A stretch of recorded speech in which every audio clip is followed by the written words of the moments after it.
Kabajamtootaa fi jaallatamtoota hordoftoota keenyaa nageenyi keenya kan kabajaa fi jaalalaa iddoo jirtan hundatti isin haa ga'u jechaa guyyaa har'aa seenaa nama gurraachaa tokkoo fi kan uummata gurraacha guutuu mataa ol qabachiisee isin biraan geenna.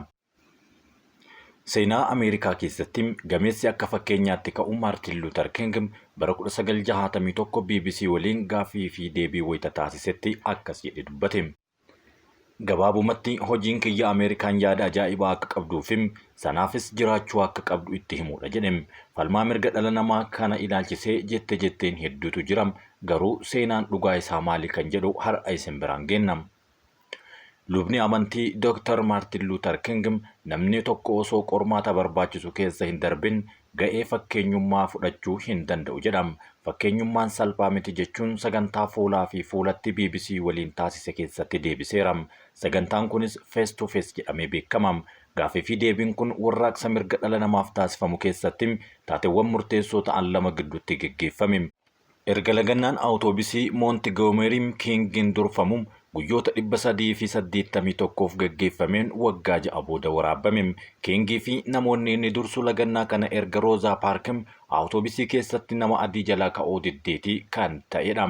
Taateen kun erga Maartin Luuter King haasaa mata duree ani mul'ata qaba I have a dream jedhuun beekamuun Washington keessatti taasise waggaa 2 booda kan mul'atedha.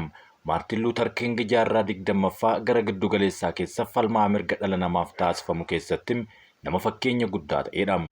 Looreetiin badhaasa nageenyaa argachuun fakkeenya ta'e kun seenaa Ameerikaa keessatti nama osoo pirezidaantii ta'ee biyya hin bulchin guyyaan dhaloota isaa yaadannoo biyyaalessaa keessatti galeefidha. Bakka akkaan qoollefatamtu taateen Atlaantaa Joorjiyaa keessatti amajjii 15 bara 1929 kan dhalate Maartin Luuter King jalqaba maqaan isaa Mikaa'el jedhamee moggaafameef ture. Abbaan isaa lubaa Mikaa'el King waan tureef maqaan kun kan moggaafameefidha jedhan. Namni kun mana amantii Atlaantaatti argamu Ebenezer Baptist Church jedhamu keessatti paasterii ture. Garuu guyyaa tokko osoo gara Jaarmanitti imaluun abbaan isaa King Sir miira maqaa ilma isaa kana akka jijjiiru isa taasise keessa seene. Kunis duree riifoormii Pirootestaantii keessatti geggeeffame hordofuun kan ta'edha jedhama. Mana amantii kanatti guddatee fi haala daangeffame keessatti kan guddate Maartin Luuter King umrii isaa waggaa 15tti koolleejjii keessa seenee barachuu jalqabe. Booda ammoo toora maatiin isaa irra turanitti galuudhaan paasterii ta'ee mana amantii tajaajiluu eegale. Barnoota amantii mana barnootaa amantii Theological Seminary jedhamu keessatti digrii isaa argate. Yeroo booda King University Boston irraa barnoota amantii Systemic Theology jedhamuun doktoreetii isaa fudhatuun ni beekama.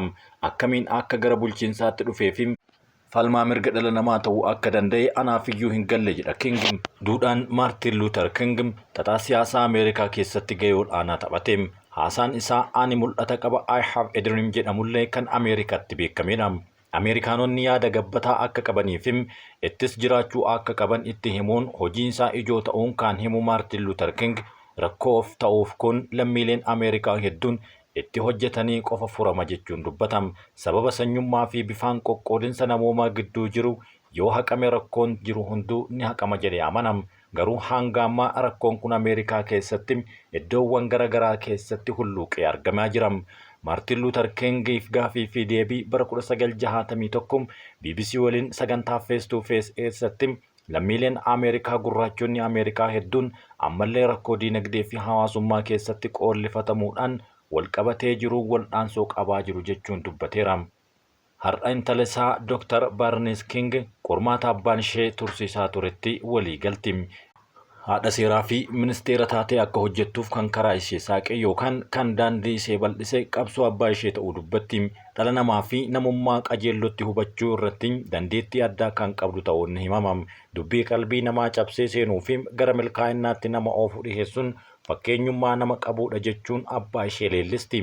Amma jaarmiyaa tola ooltummaa giddugala King kan haati ishee Kooreetaa Scott King jedhamtu hundeessitee fi kaayyoon isaa barnoota babal'isuu ta'ee diriirsitee hojjechaa jirti. Daa'ima ta'ee addunyaa kanarratti hojii gargaarsa namummaa irratti guyyaa tokko akka dursu nan beeka jechuunis dubbatti.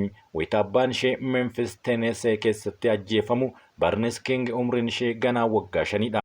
Hayyuun kun duudhaa Luuter King irratti kitaaba mata dureen isaa The Struggle for the People's King jedhu barreessitee qabdi.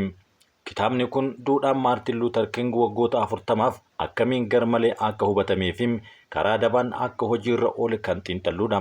Jechoota King dubbate keessaa fuudhanii akka waan faallaa pirezidaantii duraanii Baaraak Obaamaa ta'ee fa'aatti mul'isuun akka ture kitaaba kana keessatti akka fakkeenyaatti kaa'ameera. Akkaataan nuti itti waan darbe seenessinu eenyu akka goota tureefi eenyu akka hamaa ture nu hubachiisuu keessatti qooda guddaa qaba jechuun Dr. Hajar Yazdis kanaaf ragaa ni baha. Barnis bara 2023 sirna yaadannoo abbaa ishee irratti haasaa yookaan dubbii King taasise keessaa kukkutanii kan dabaaf itti fayyadaman balaa inni baatu irratti akeekkachiisa jabaa kennite. Qabsoon karaa nagaa abbaan ishee irratti wareegame ammoo namoota hedduuf kan hin hubatamnee fi qo'achuu fi waan baay'ee keessaa baasutti xiyyeeffachuu akka qaban himte. Abbaan kiyya sirriitti hin hubatamne, sababni isaa ammoo waa'een isaa waan muraasa qo'atame jechuun dubbatteerti. Namni tokko sochii itti fufuun taasifamu keessatti mallattoo yoo ta'e carraan seenessa isaa jijjiiramuun ni babal'ata jette. Rakkoon akkanaa nama fakkeenya ta'e ni mudata. Dr. Hajar Yazdiris kanaaf ragaa bahaniiru. Siyaasni seenaa keessatti deebi'uun hojjetamu mataan isaa seenaa darbe akka hin hubanne gochuu qofa osoo hin taane seenaa jiru hundayyuu kan darbe wal qabsiisanii akka ilaalan nama taasisa. Barnis King fi Dr. Hajar Yazdiham lameen isaaniiyyuu sirna barnoota US keessatti seenaa Maartin Luuter King akkaataan itti ibsame dogongora ta'uu akeekkachiisa kennu. Keessattuu akkaataan warraaqsi mirga namoomaa kitaaba barnootaa keessatti itti ibsame sirrii akka hin taanes dubbatama. Hanga yeroo dhihootti dubbiin Maartin Luuter King akka waan US keessatti barnootatti gufuu ta'etti ibsamaa tureera. Kanarraa ka'uun kitaabni waa'ee isaa irratti barreeffamillee dhorkamee ture. Rakkoon walitti fufaadha. Barnoota irratti ejjennoon inni qabu garuu wayita ibsamu jette Barnes dubbattu seenaan inni barnootaaf qabu kan lakkaawame hin dhumnedha jetti. Bakka kanarratti xiyyeeffannaan mari'achuu irratti wal falmuu qabna jechuunis kaasteerti. Namni seenaa US keessatti akkaan beekamaa ta'eef seenessaa yoomuu yaadatamu qixa sirrii ta'een hubatamuu dhabuun balaa hamaadha jechuun Dr. Hajar Yazdihaa dubbateera. Maartin Luuter King humna waraanaan qabsoo namaa cabsuu, hiyyummaa fi sanyummaan qooduu irratti duulaa ture kan jedhan nyaapa hawaasa keessaati jechuunis waamu. Duudhaa bara sochii mirga siivizii ture hordofuun kan barbaadan. Sababni isaa hojichi garee tokko kanarratti akka ka'u yookaan murni tokko olaantummaa aangoo qabatee isaa kan hacuucu kan deeggaru waan hin taaneef jechuun hayyuun sooshiyoolojii kunneen dubbataniiru. Kanneen waa'ee King qo'atanii hubatuuf qabsoo hadhooftuu fi yeroo dheertuu fudhatte garuu bu'aan ishee mi'aawuu ammallee kan loluu fi qabanidha. Akka intala isaatti waan inni dubbataa ture keessatti of arguuf anis qoramuu akkan qabuun hubadha jechuun Barnes King dubbatteerti. Kabajamtootaa fi jaalatamtoota hordoftoota keenya sagantaan keenya guyyaa har'aa Maartin Luuter King irratti xiyyeeffate kanumaan goolabameera. Waan nu dhageeffattaniif galatooma.